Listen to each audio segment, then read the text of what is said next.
మహిళా దినోత్సవం గురించి ప్రసంగించవలసిందిగా కోరుకుంటున్నాను. వేదికను అలంకరించిన పెద్దలకు, ఎదురుగా చేసిన విజ్ఞులందరికీ కూడా నమస్కారం. ఈరోజు మహిళా దినోత్సవం చేసుకోవడానికి ముఖ్య కారణం, మన దేశంలో గతంలో ఎంతోమంది మహారాణులు రాజ్యాలు ఎక్కారు. అయితే ఒక పక్క రాణులు రాజ్యాలు వెళ్తున్నా కూడా ఒక పక్క మహిళలు అణచివేతకు గురయ్యారు.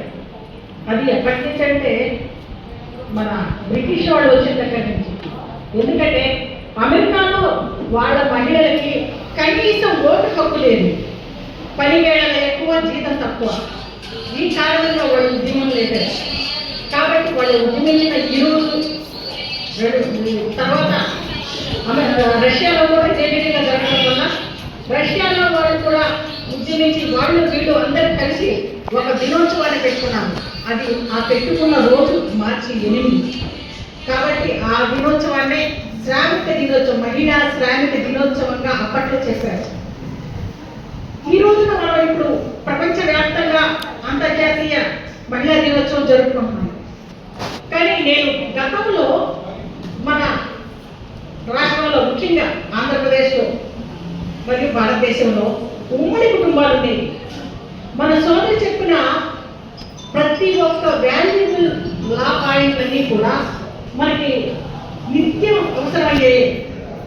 అయితే అప్పట్లో కుటుంబ వ్యవస్థ ఉండేది కాబట్టి, ఉమ్మడి కుటుంబ వ్యవస్థ ఉండేది కాబట్టి మంచేది చెడేది, ఆడపిల్లల పట్ల ఎలా వ్యవహరించాలి, మగపిల్లలు ఎలా ప్రవర్తించాలి అనేది పెద్దలు చెప్తా ఉండేవాళ్ళు. తల్లి తండ్రి వృత్తిరీత్యా బయటికి వెళ్ళినా, లేకపోతే మరో పనులకి బయటికి వెళ్ళినా కానీ నాన్నమ్మ, అమ్మమ్మ, తాతయ్యలు, బాబాయ్ ఒకవేళ ఏదన్నా తప్పు చేస్తే అని వాళ్ళ బంధువులు కాకపోయినా కూడా ఏ ఆడపిల్లల్ని అప్పచేస్తున్నారు తప్పు కదా అని కట్టడి చేసేవాళ్ళు గతంలో. రోడ్డు మీద ఎవరైనా ఇబ్బంది పడుతుంది. ఇప్పుడు చూసి చూడటట్టు పడుతున్నారు, మనకెందుకు లేదు. అందుకే ఇట్లాంటివన్నీ కూడా పెచ్చరిల్లిపోతున్నాయి. ఎప్పుడైతే మన కుటుంబంలో మన తల్లి తండ్రి ఆడపిల్లని నువ్వు ఆడపిల్లలు తగ్గుండు అని అనడం మాని, ఆడపిల్లలు మగపిల్లలు సమానమే, ఇద్దరు కూడా చక్కగా నడవండి, బయటికి వెళ్తే ఇలా నడుచుకోవాలి, 10 మందిలో ఇలా ఉండాలి అని ఎప్పుడైతే చెప్తారో అప్పుడే మన సమాజం బాగుపడుతుంది.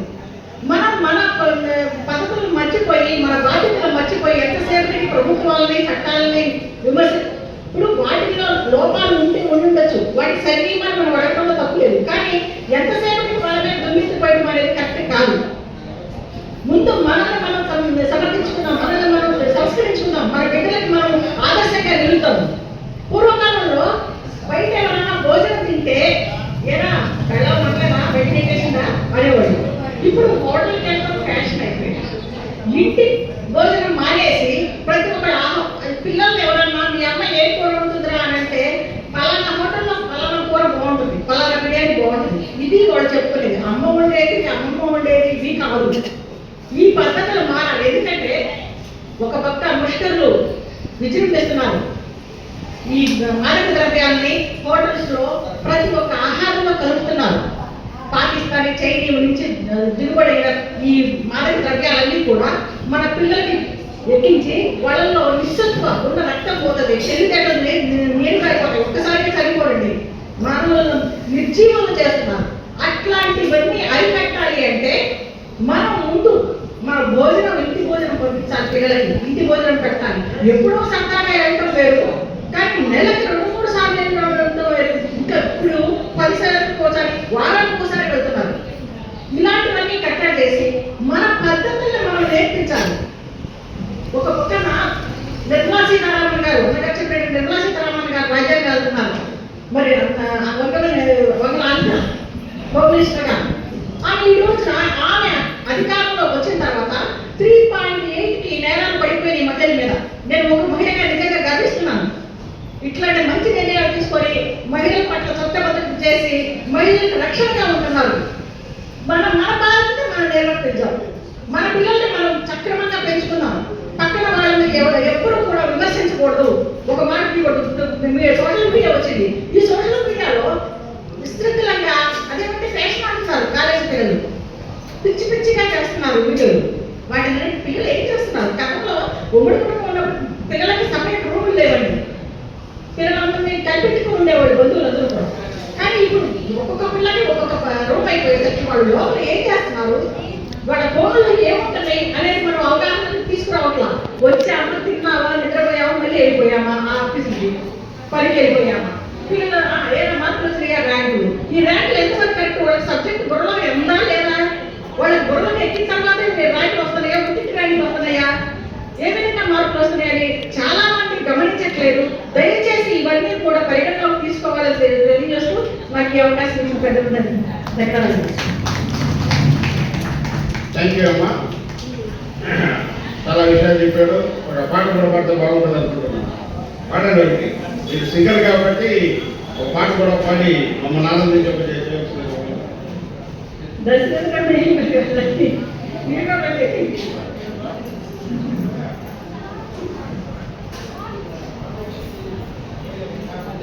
మహాకనక దుర్గా విజయ కనక దుర్గా పరాశక్తి లలిత శివానంద చరిత. మహాకనక దుర్గా విజయ కనక దుర్గా పరాశక్తి లలిత శివానంద చరిత. శుభంకరి శుభంకరి పూర్ణచంద్ర కళాకరి బ్రహ్మ విష్ణు మహేశ్వరులు సృష్టించిన మూల శక్తి. అష్టాదశ పీఠాలను అధిష్ఠించు ఆదిశక్తి. మహాకనక దుర్గా విజయ కనక దుర్గా పరాశక్తి లలిత శివానంద చరిత. మన మహిళలకు ఆదిమూలమైన ఆది పరాశక్తిని స్తుతించే అవకాశం ఇచ్చినందుకు ధన్యవాదాలు. థ్యాంక్స్ అమ్మా. చాలా చక్కగా పాడారు. మీ గొంతు చాలా శ్రావ్యంగా ఉంటుంది కాబట్టి మళ్ళీ ఒకసారి మాకు వినిపిస్తారన్న ఉద్దేశంతో అడిగాం. Thank you. రాబోయే రోజుల్లో ఆర్గనైజింగ్ సెక్రటరీ అవుతారో ఇంకా పై పోస్టుకు పోతారో మంచిగా పోవాలని కూడా కోరుకుంటూ మేడం గారు ఏదో మాట్లాడతారంటే మాట్లాడతారు. ప్రతి మగవాడి విజయం వెనక ఒక మహిళ ఉన్నట్టే ప్రతి మహిళ విజయం వెనక ఒక మగవాడు ఉన్నాడు. అవునా కదా? ఈ రోజు నేను ఇక్కడ ఉన్నానంటే నా వెనక ఉన్నది నా భర్త ప్రోత్సాహమే. నాకు ఒక కలెక్టర్ అవార్డు వచ్చిందంటే నా భర్త ప్రోత్సాహమే. ఉత్తమ మహిళా అవార్డు 3 సార్లు వచ్చిందంటే నా భర్త ప్రోత్సాహమే. ఆయన ప్రోత్సహించకపోతే, ఇక్కడ ఉన్న భర్త ప్రోత్సహించకపోతే ఇక్కడ ఉన్న ఏ మహిళ బయటకు రాలేదు. అవునా కాదా? కదా? కాబట్టి మనము వాళ్ళు ఇచ్చిన స్వేచ్ఛను మనం సద్వినియోగం చేసుకోవాలి. మనం ఇచ్చిన స్వేచ్ఛను వాళ్ళు కూడా సద్వినియోగం చేసుకోవాలి. మన స్వేచ్ఛ ఇస్తేనే వాళ్ళు బయటికి వెళ్ళి హాయిగా తిరిగి వచ్చేది.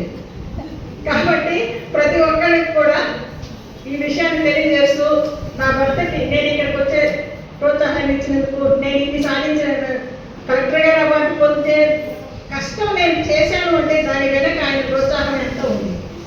ఈ రోజున సార్ వాడు ఈ మహిళా దినోత్సవం రోజున సన్మానం చేస్తాము అని పిలవడానికి కారణం ఆయన ప్రోత్సాహమే అని నేను తెలియజేసుకుంటూ, ముఖ్యంగా నా భర్తకి నేను ధన్యవాదాలు తెలియజేసుకుంటున్న సభకు ధన్యవాదాలు.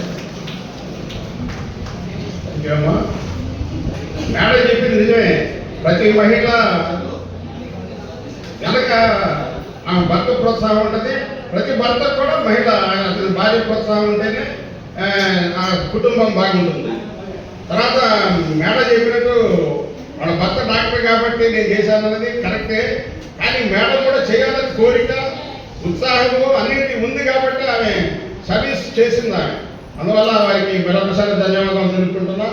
ఇంకా మీరు ఎవరైనా మహిళలు మాట్లాడే పరిచయం వచ్చి మాట్లాడవచ్చు. మల్లేశ్వరి మేడం మాట్లాడతారు.